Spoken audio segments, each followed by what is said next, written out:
뜨기 힘든 가을보다 높은 저 하늘이 기분 좋아. 시청자 여러분 반갑습니다. 가을빛 촉촉하게 내리는 10월 7일 멋진 월요일입니다. 야수 권성훈입니다. 제 노래 괜찮았습니까? 뭐 늘 똑같이 뭐. 네, 가을이 깊어가면서 아침 공기가 더욱 차가워지고 있습니다. 일요일 아침부터 기온이 뚝 떨어졌는데 오늘 낮도 선선할 예정입니다만 한글날이 모레는 아침 기온이 일부 지역에서 한 자릿수로 떨어질 것으로 예상된다고 합니다. 감기 조심하셔야겠습니다. 예, 이제 긴팔 입어야 될 것 같습니다. 네. 예, 월요일 첫 번째 소식 전해드리겠습니다. 어제죠, 고척 스카이돔에서 2019 프로야구 키움과 LG의 준 플레이오프 1차전이 있었습니다. 경기 보셨습니까? 네, 이 박병호 선수의 극적인 끝내기 홈런으로 키움이 1차전 승리를 차지했죠. 초구를 받아 때렸습니다. 센터 쪽인데요. 높게 떠올랐습니다. 중견수 뒤로 넘어갔어요. 넘어갑니다. 박병호가 오늘 경기를 끝냅니다. 경기는 재밌었는데 삼성이 가을 야구에서 제외된 지 오래돼서 사실 저는 야구에 대한 매력을 잃은 지가 좀 오래됐어요. 예, 그러게 말입니다. 어제 참 명품 투수전 잘 봤습니다. 키움의 버리금과 LG의 윌슨 선수가 정말 잘 던져줬고요. 9회 박병호 선수의 홈런 한 방으로 승부가 났습니다. 그런데 어쩌다가 우리가 이렇게 가을 야구를 남의 집 잔치 보듯이 이렇게 보게 됐을까요? 이 씁쓸하게도 올 시즌 프로야구는 서울공화국 수도권 지하철 시리즈입니다. 그렇죠. 예, 1위부터 4위까지 연고지 팀이 모두 서울과 인천입니다. 인구뿐 아니라 정치, 경제, 사회문화 등 모든 분야가 서울로 초집중화되고 있는 가운데 이제 스포츠마저 서울 독식이 우려가 되고 있습니다. 사실 불과 5년, 6년, 7년 전만 해도 우리는 가만히 있다가 안방에서 코리안 시리즈를 보러 이렇게 시민 야구장을 가곤 하기도 했는데요. 참 대구 야구 팬들에게는 최근 4년이 치욕에 가깝습니다. 네, 이 대구뿐만 아니라 프로야구에서 지역 연고지 팀 대부분이 홈에서 가을 야구를 구경조차 할 수 없는 처지입니다.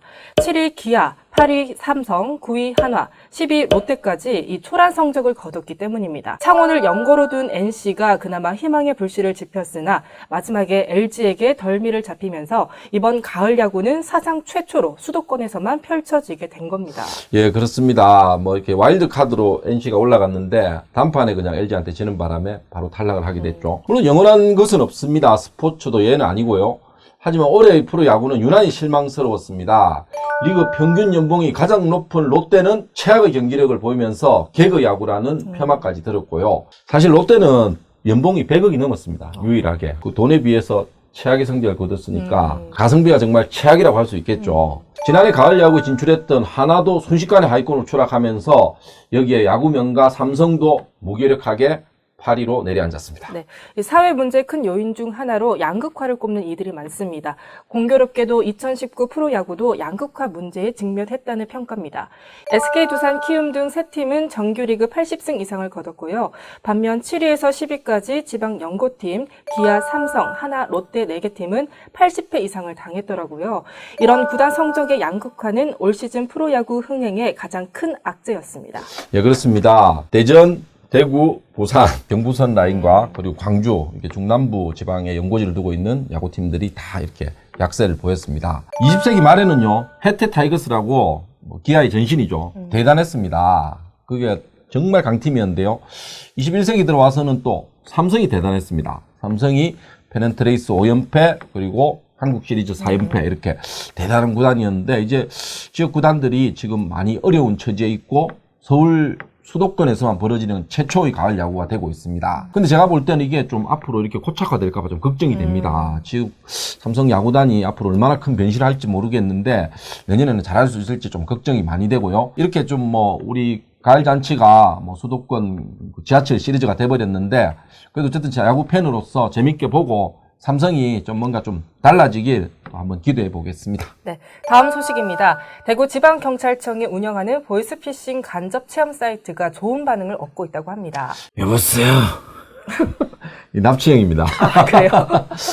대구 경찰청의 치안 1번가 온라인 사이트를 방문해서 성별, 나이, 직업을 선택하면 통계적으로 본인에게 위험성이 큰 보이스피싱 범죄 유형의 실제 범인 목소리를 가상으로 들을 수가 있습니다. 제가 제 나이와 성별을 넣었더니 이 목소리가 나왔습니다. 자, 그럼 제가 대구지방경찰청의 보이스피싱 사이트로 한번 가보도록 하겠습니다. 성별, 남, 나이 46세, 직업 회사원.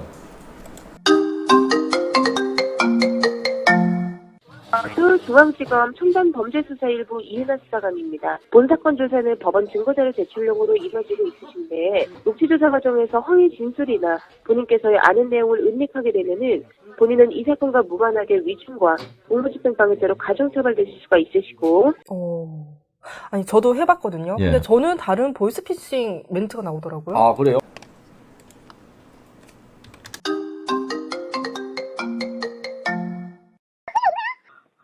여보세요. 아줌마 주위에 누구야? 아버지는 길거리에요. 여보세요. 아줌마, 내가 말했지 조용한 곳에서 전화 받으라고. 여보세요. 아줌마 조용한 곳에서 전화 받아. 울거나 그러면 끊고 돈이고 뭐고 필요 없다. 그건 알 필요 없고. 예, 그렇군요. 이렇게 보이스피싱 몇 가지 유형들이 있습니다. 아까 제가 여보세요 했던 거는 납치 의심형 이런 게 있고요. 그 다음에 국가기관 사칭형 이런 것도 있습니다. 국가기관에서 뭐 세금이라든지 이런 걸 얘기해가지고, 그리고 대출 빙자형 이렇게 대출 필요하십니까 해가지고 먼저 받는, 그리고 카카오 메신저 피싱 이런 것도 요즘 신종인데, 이게 보이스피싱이 갈수록 이렇게 진화를 합니다. 그 사람의 맞춤형 보이스피싱을 한다 그러니까 참 대단하죠. 다 조심해야 될 것 같습니다. 근데 이런 다양한 보이스피싱들이 지금 발전하고 있는데, 그래도 이렇게 예방 차원에서 이런 사이트가 나온 건 아주 반가운 소식인 것 같습니다. 누구나 클릭 몇 번으로 실제 범인의 목소리를 들어볼 수 있도록 구성되어 있어서 편리하고요. 대구경찰청에 따르면 8월 20일 서비스를 시작한 이후에 한 달여 동안에 약 10만여 명이나 방문했다고 합니다. 그래요? 예, 한편 대구 지역의 올해 상반기 보이스피싱 피해는 지난해 동기간 대비 크게 증가해 각별한 주의가 필요합니다. 올해 상반기 대구 지역 보이스피싱 발생 현황은 총 642건이며 피해액은 112억 원입니다. 지난해 상반기에는 520건이 발생해 53억 원의 피해가 난 것과 비교하면 2배 이상 증가한 셈인데요. 갈수록 더 교묘해지고 다양해지는 보이스피싱 예방만이 최선의 해결책입니다. 예, 그렇습니다. 특히 대구 사람들은 막 하도 이렇게 보이스피싱으로 막 씹으리니까 그 얼마요 하면서 있잖아요. 그냥 보내주는 뭐 그런 경우도 있다 그러더라고요. 사실 뭐 초창기 그 보이스피싱 범죄는 노인을 대상으로 한 경우가 많았고요. 지금은 상당히 진화를 했습니다. 이게 성별이나 연령이나 직업에 구분 없이 그 다양한 계층을 대상으로 목적을 가지고 하거든요. 이 보이스피싱 그런 목소리 꼭 확인을 해보시고, 이렇게 한번 사이트 들어가 보면은 보이스피싱 그 피해 예방에 도움이 될 것 같습니다. 오늘은 여기까지 하겠습니다. 시청자 여러분 감사드립니다.